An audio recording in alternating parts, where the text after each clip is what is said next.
Hello everybody, welcome back to HardReset.Info channel. In today's video, I'll show you how to set up Leica Summilux camera profile on your Xiaomi 17 Ultra.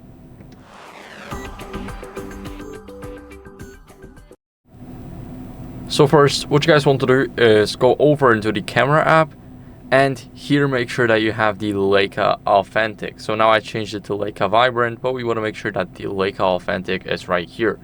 Now we want to select the Summilux lens, and here we have it. Now we can change it, and let me quickly take a picture of this flower right here using this lens. Here we did not create any colors. Of course we can adjust the color profile, it's totally up to you, but as you guys can see, the picture itself looks amazing, the details and everything.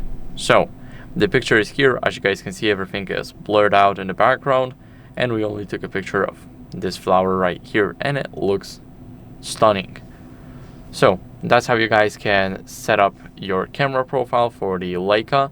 I hope this video was helpful. If it was, then leave a like, subscription, and a comment, and I'll see you in the next one. Bye.